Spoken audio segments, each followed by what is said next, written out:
யாரை பிடிப்பது? ஒருவனால் அழைத்து அவனை ஆசீர்வதித்து அவனை புரிந்து பண்ணின ஆண்டவர்.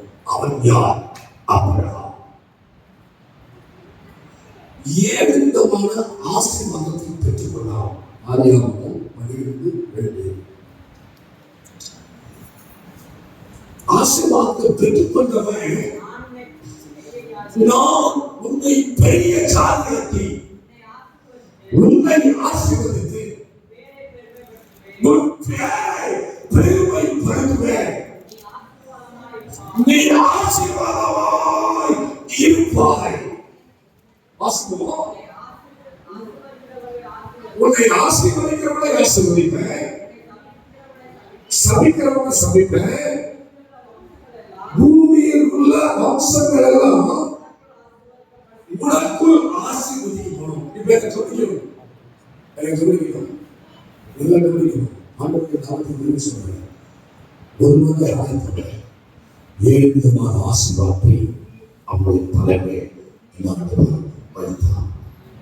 நிலைமையா சந்தோஷமா சொல்லுங்க, சந்தோஷமா சொல்லுங்க, சந்தோஷமா சொல்லுங்க. உன் மேல என் ஆண்டவர் இந்த வருஷத்துடைய பகுதியில கர்த்தருடைய ஆசீர்வாதத்தை அவர் வைக்க, தலைமையில் அவர் கிரீடத்தை வைக்க விரும்புகிறார். இதுவரைக்கும் பிறந்தலாமா, இதுவரைக்கும் அழிவதலாமா, இதுவரைக்கும் வாழ்க்கையில கேள்விக்குறி, இனி உண்மையாய இயேசுவை தேடுவாயானா உன்னை ஆசீர்வதிக்கவே ஆசீர்வதித்து உன் பெரிய செய்தவனாய் இருக்கிறார் என்று சொன்னார். ஆசீர்வதிக்கப்பட்டவன், தேவ சத்தம் கேட்டவன், நன்றி சொன்னவன். 12:7 பாருங்க, 12:7 சிக்கமா பாருங்க, 12:7. கர்த்தர் ஆபிரகாமுக்கு தரிசனமாகி உன் சந்ததிக்கு தேசத்தை கொடுப்பேன். 12:7 வாசிங்க. வாசிங்க. அப்பொழுது அவன் தரிசனமான கர்த்தருக்கு அங்கே ஒரு பலிபீடத்தை கட்டினான். அழைக்கப்பட்டவன் ஆண்டவருடைய சத்தத்தை கேட்டான். சொல்லி அழைக்கப்பட்டவன் ஆண்டவருடைய சத்தத்தை கேட்டான். கேட்டவன் என்ன பண்ணலாம் அப்படின்னா நன்றி சொன்னான். என்ன சொன்னா? சத்தமா சொல்லுங்க, சத்தமா சொல்லுங்க. அது பாபுட என்ன சொல்லுங்க? நீங்க என்ன பயன்படுத்துறதுக்காக நான் ஏதாவது மாறணும்னா தயவு கூடி சொல்லுங்க. ஏன்னா நான் சபையா போயிட்டு இருக்கிறேன். அப்போ உங்களிடத்தில் நான் சொல்லுகிறது சரியாக இருக்கும், மற்றொரு இடத்துல சொல்லுகிறது என்னவா இருக்குன்னா அது தவறாக இருக்கும். அப்ப அதனால நீங்க சொல்லுங்க, நம்ம கூட்டத்தில் இருக்கோம், நம்ம ஃப்ரெண்டா இருக்கோம், நான் மாற்றிக்கொள்ள விரும்புகிறேன். அவன் மேடையில் உட்கார்ந்து போது அது சின்ன காரியம் சொன்னார். சொல்லும்போது எனக்குள்ள ஒரு முதல் வந்தது.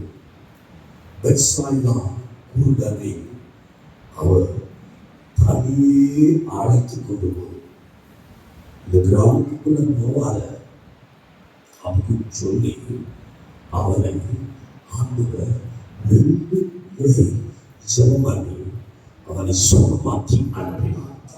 அவங்க சொல்லுவதை மனசு வந்துச்சு, ரைட், இது நம்ம மாறணும். அதுல நம்முடைய வாழ்க்கையில டெய்லி வந்து ஆண்டவருக்கு சொல்லணும். எதை? நன்றி சொல்லணும். சொல்லுங்க, சொல்லுங்க, சொல்லுங்க.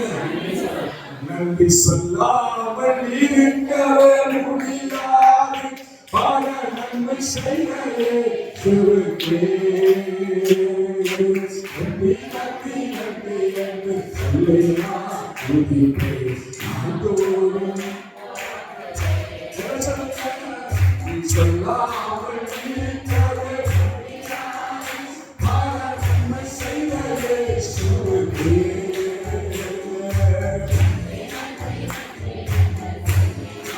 துதிப்பேன். இந்த நாள்தோறும் எத்தனையோ நன்மையானை என் வாழ்வில் செய்தாரே, எல்லாம் நன்றி சொல்வேன். எத்தனையோ நன்மையானை என் வாழ்வில் செய்தாரே,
கர்த்தருடைய ஆவியானவர் சொல்றார்,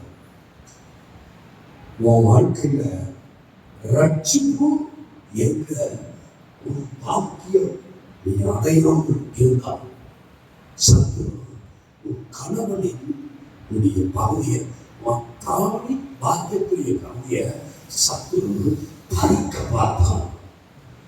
கர்த்தரோ உன் இருதயத்தில் ஆழத்துடைய பகுதியை யாரும் பார்க்காத அறைக்குள்ள நின்று அழுந்ததை பார்த்த ஆண்டவர், ஓ வீட்டுக்காரர் மனநோயாளி போல கிடந்து நின்ற பொழுதுல, ஓ கிச்சனில் நின்று அழுததை என் ஆண்டவர் காத்திருக்கிறேன் என்று சொல்லலாம். நீ நடக்கும் போது வடித்த கண்ணீரையும் நான் கண்டிருக்கிறேன். இன்றைக்கு மங்களகரமாய் இருப்பதற்கு மனிதனுடைய ஆதரவு அல்ல, தாயினுடைய ஆதரவு அல்ல, நண்பருடைய ஆதரவு அல்ல, என் ஆண்டவருடைய தயவுனால இன்றைக்கு கணவன் சிவனோடு இருக்கிறார். நீ வாழ்க்கை முழுவதும் நன்றி சொல்ல கடனாளியா இருக்கிறார். இன்னைக்கு அவர் சொல்றாரு, உன் இடுப்பு பகுதியில கட்டி வச்ச சத்துருடைய கட்டு இன்றைக்கு இயேசு கிறிஸ்துவின் நாமத்தினால அவிழ்க்கப்படுகிறது. நீங்கள் இயேசுவை சுமக்கிற கழுதை குட்டியை போல என் ஆண்டவருடைய பார்க்கப்பட்ட கிருபையா கைகளை தட்டி உற்சாகத்தோடு நல்ல பழக்கத்தோடு நல்ல உற்சாகத்தோடு நல்ல பழக்கத்தோடு அவங்க கவனிக்கணும். தேவனுடைய பிள்ளைகள் கவனிக்கணும்.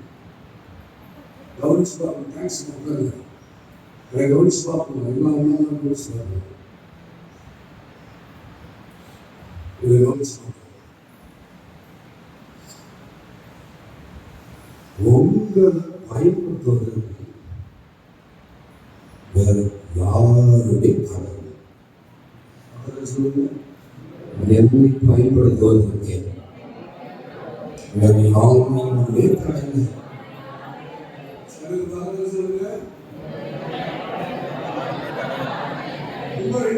தள்ளி உட்காந்து அது சூப்பரா இருக்கும். சொல்லுங்க, திரும்பி சொல்லுங்க.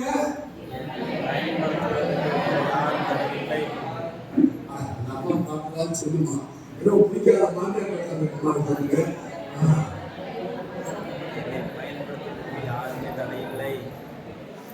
எனக்கு கவனிக்கணும். என்கிட்ட நிறைய பேர் சொல்லுவாங்க, பாஸ்டர் நான் எதுவுமே முடியல, பாருப்பா என்னப்பா நான் சொல்றேன், ஆண்டவருடைய மனசு சொல்லுவேன். மனசை திறந்த மனசு சொல்லுவேன். உங்களோட உயரத்துக்கு ஒரு மனசு படைக்க முடியாது. ஏன் அப்படின்னா நீ ஆண்டவரோடு திறந்த முகமா இருப்பீனா ஒரு மனுஷனும் தடைய முடியாது.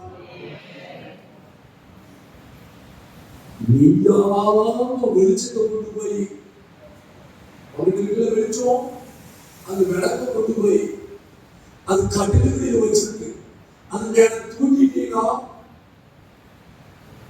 அது என்ன ஆயிடும்? அந்த வாரம் அவுச்சு தூக்கத்தில் விரும்புகிறவன் இன்னொன்று எழுப்பதற்கு இன்னொரு தடை இருக்கு. என்னது? விளக்க கொளுத்தி பாத்திரத்துல மூலம் யாரு சாப்பாடுறவனா இருப்பினா என்பதே முடியாது. சாப்பாடு சாப்பிட்டா என்ன செய்வோம் அப்படின்னா எந்த இடம் தெரியாது. இது உந்த மயக்களுக்கு இந்த மயக்கம் தொண்டனுக்கு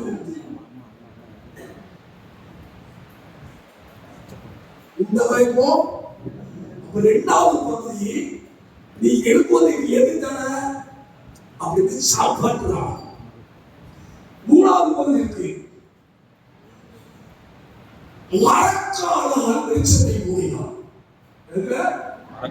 சர்மா சொல்லுங்க, நான் 1/2 மணி நேரம் சொல்ல பண்ணுவேன். வேலைக்கு போகும்போதுதான் தலை செஞ்சுக்கிட்டு அதே காப்பாற்றுவோம் அப்படின்னா அவங்க காப்பாற்றுவாங்க. ஆனா உங்களை பிரகாசம் இருக்க முடியாது. அண்ணாச்சி கேக்குதா? நீர் அப்படிதான் நினைத்துக்கிறீங்க. என்னது? காப்பாற்றும் காப்பாற்றும் காப்பாற்றும் காப்பாற்றும் காப்பாற்றும் காப்பாற்றும். அவர் காப்பாற்றிட்டா இருக்கிறாரு. என்ன ஆசீர்வாதியும் மனது இருக்கும். நான் ஆண்டவர்களா பிரகாசிக்கணும், ஏதாவது ஒழுங்கா செய்யணும் அப்படின்னு என்ன பண்ணல இன்னும் அழைச்சு சொல்லல. அப்ப மூணாவது தலைனா அப்படின்னா எழுப்புகிறவன் என் ஆண்டவருக்கு ஒரு நாளைக்கு 2.5 மணி நேரம் ஜெபம் செய்யணும். ஒரு பாஸ்டர் அல்லது ஊழியக்காரர் 5 மணி நேரம் கொலையாக ஜெபிக்கணும். எல்லாம் கவனிக்கணும். 5 மணி நேரம் 6 மணி நேரம் ஜெபம், 3 மணி நேரம் ஊழியம். எனக்கு படிச்சு கொடுத்த பாஸ்டர் எம் பவுலோஸ் அப்படிதான் சொல்லி கொடுத்தாங்க. 6 மணி நேரம் ஜெபம் பண்ணணுமா, 6 மணி நேரம் ஜெபம், 3 மணி நேரம் ஊழியம் செய்யும். ஊழியத்தை காத்த பிரகாசிக்க செய்வார். அழைப்பே தெரியாது. ஆனா இன்னைக்கு நான் போல பண்றேன். அடுத்து வெளிச்சத்தை கொண்டு போய் எங்க வச்சாங்க அப்படின்னா மூளையில கொண்டு வச்சாங்க. எங்க மூளையில கொண்டு வச்சா எங்க முடியும்? யாருக்கு முடியும்? யாருக்கும்? இப்ப என்ன கவனிக்கணும்? எழுதுவதற்கு சொல்லுங்க, எழுதுவதற்கு வேற யாரும் தடை இல்லை, நான் தான் தடை. நான் தான் தடை. சொல்லுங்க சொல்லுங்க, நான் தான் சொல்லுங்க சொல்லுங்க சத்தமா. எழுதுவதற்கு யார் தடை? அப்ப ஆபிரகாம் அவனுக்கு லீடர் இல்லை. ஆபிரகாமுக்கு மனைவி இல்லை சாரா. அவ சாரா எப்படி தெரியுமா? இவங்க தின்பனா சாரா அவங்க தின்பணும். அப்ப எவ்வளவு கஷ்டமா இருக்கும். அதுலயும் அவன் தேவ சத்தத்தை கேட்க அவன் இன்னைக்கு கர்த்தருடைய ஆவியானவர் உங்களை காமிச்சார். ஒரு நாள் தெருவில் நின்று பிரசங்கிக்கிற ஒரு தேவ மனுஷியா கர்த்தர் உன்னை கருத்தில் எடுத்தார். தெருவில் நின்று சுவிசேஷம் சொல்வதற்கு உனக்கு ஆண்டவர் கிருபைகளை கொடுத்தார். அந்த சுவிசேஷத்தின் அக்னியுடைய பகுதி பாவமர மக்களுக்கு, மலைவாழ் மக்களுக்கு உபயோகமா இருந்துச்சு. ஆனா ஒண்ணு என்னாச்சு தெரியுமா? எரிந்த தீபத்துடைய பகுதிய எப்படி வாசம் அழைச்சிச்சுன்னா, இயேசுவை பார்க்க வேண்டிய நீங்க மனுஷனை பார்க்கிறாங்க, இயேசுவை பார்க்க வேண்டிய நீங்க கூட இருக்கிற நபரை பார்க்கிறாங்க. இன்னைக்கு முடங்கி இருக்கிற நபராய் இருக்கிறதை என் ஆண்டவர் காண்பிக்கிறார். எனக்கு ஒரு குறை உண்டு என்று கர்த்தருடைய ஆவியானவர் சொல்கிறார். என்ன? ஆதி அன்பை நீ துளைத்த நிலையில் இருக்கிறார். மறுபடியும் சொல்கிறார், என் ஆண்டவர் மறுபடியும் அவர் பிரகாசிக்கிற விளக்காக தலைமே அவருடைய தீபத்தை வைக்கிறார். அந்த தீபம் உன்னுடைய வீட்டுடைய பகுதியில ஒரு ஜெபத்துடைய தூபம் எழுப்புகிற நிலையை என் ஆண்டவர் காண்பிக்கிறார்.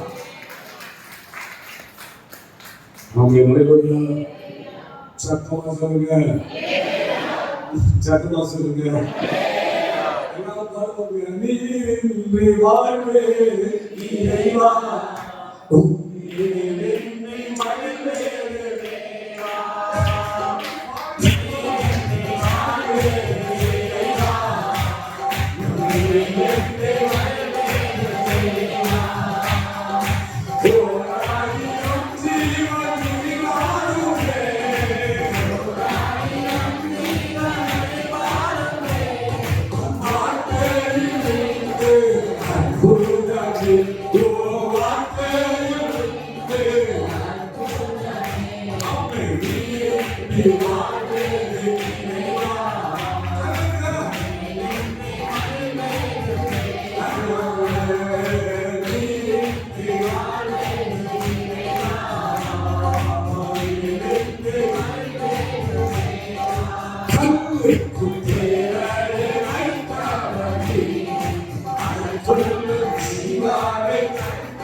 நம்ம பார்த்த பாதமா இருக்கிறேன் அப்படின்னு படுத்திருந்தா அப்படியே என்ன பண்ணணும், அந்த படுத்திருந்த சீட்ல இருந்து மெதுவா திரும்பி பார்த்தேன்.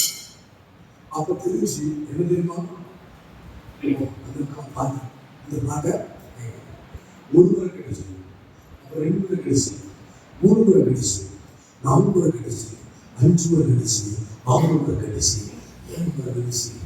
7 முறை நானும் என்ன பண்ணேன், மனசுல மாட்டிட்டே இருந்தேன். எப்படா பஸ் இருக்கும், எப்படா பஸ் இருக்கும் அப்படின்னு யோசிச்சுட்டே இருந்தேன், ஜோம் பண்ணிட்டே இருந்தேன். பஸ்ஸு தீவிரத்தை தாண்டி இருந்துருச்சு. நேற்றுமான அந்த பாட்டு கேட்க அக்கா ரொம்ப சொன்னேன், இந்த பாட்டு உனக்கு யாரும் கொடுத்தா அப்படின்னு. அந்த அக்கா சொல்லிச்சு, ஒரு பையன் கொடுத்தான். இதை கேட்க கேட்க என் மனசுக்குள்ள ரொம்ப ஆறுதலா இருக்கு. அதனால நான் இப்பெல்லாம் தனியாக கூட கேட்பேன், ஐயா கல்லுக்குள் தேட வச்சிருக்க அப்படின்னு சொல்லி பாடும்போது அழுதியே. அப்புறம் சொல்லி கரு நீ மூது பூச கற்பியை வைக்கணும் நீயே சொல்லுறான். பஸ்ல இருந்த அந்த அக்கா பஸ் நிப்பாட்டியாச்சு. பஸ் திரும்ப ஸ்டார்ட் ஆகுது. அந்த அக்கா ரொம்பவே நம்பிக்கை என் விசிட் கொடுத்து ஏதாவது கால் பண்ணுமா அப்படின்னு சொன்னேன். அப்போ அது பொண்ணு அடுத்த நாள் எனக்கு கால் பண்ணி சொல்லிச்சு, நீங்கள் ஃபாதர்னு நினைக்கிறேன், 3 மாதம் கருவியாக இருக்கேன்,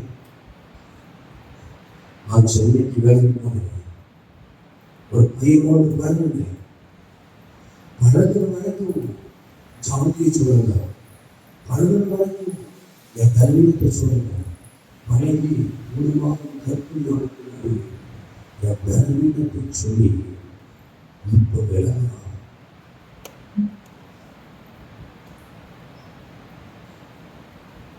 எனக்கு அந்த சமையலையே கேள்வி 2 நாள் கொடுத்து ஜோமன் சொல்றேன். அந்த திருப்பி ஜோமன் சொன்னா உங்க பிறகு அதே ஆண்டு வேறொரு குறை கொடுத்தார். ஆண்டவர் காண்பிக்கிறதாக 5 லட்சம் ரூபாய்க்கு நமக்கு செலவுகள் பார்த்துருக்காங்க. எதிர்காலம் கையில் வச்சுக்கிறார். அந்த சமய கல்வி கூட சொன்னாங்க, மனப்பாக 5 லட்சம் ரூபாய்க்கு மோசம் 14,000 ரூபாய் அமைத்து கொண்டிருக்கிறேன் அப்படின்னு சொன்னார். நான் தேவமனசாக சொல்றேன், தேவமனசாக சொல்றேன். ஆபிரகாம் தடையில்லை, ஆபிரகாம் விவசாயம், ஆபிரகாமுடைய நோக்கம் வச்சு என்ன அப்படின்னா தேவனுடைய வார்த்தையை நோக்கம் வச்சு நோக்கம் எதிர்பார்க்க முடியுமா? இயேசுவை நம்புதல கேட்கக்கூடிய காதா இருக்கும். சத்தமா சொல்லுங்க, சத்தமா சொல்லுங்க. முக்கியமான ஒண்ணு அப்படின்னு பதிக்கிறாங்க. 14ஆம் வசனத்தை வாசிங்க, 14 வாசிங்க.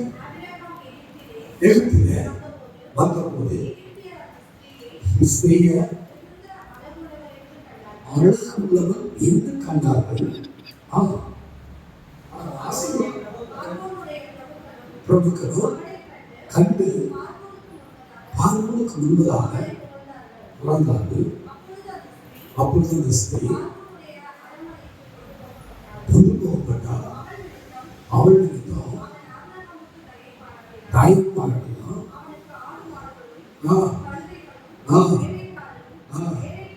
இன்னொரு அதிகாரம் 22 சொல்லப்படுது. மனைவிய அது சொல்றாங்கன்னா ராஜா சகோதரின்னு சொல்லுவான். முதலாவது ஆபிரகாம் 2 இடத்துல போய் சொன்னான். ஒன்று 13-14 12-14 22 போய் சொன்னான். என்னுடைய தகப்பன் போய் சொன்னான். யாரும் சொல்லுவாங்க, பிள்ளையும் சொல்லுவாங்க. ஆதாரங்களுக்கு ஆதியாகமம் 26:7-8 கேரளாவில் குடியிருக்காங்க. அவங்க குடியிருக்கும் போது அங்குள்ள மனிதருக்கு முன்னாடி ஆபிரகாம் செய்த தவறவே யாரும் செய்யறாங்க, ஈசாக்கு சொல்றாங்க.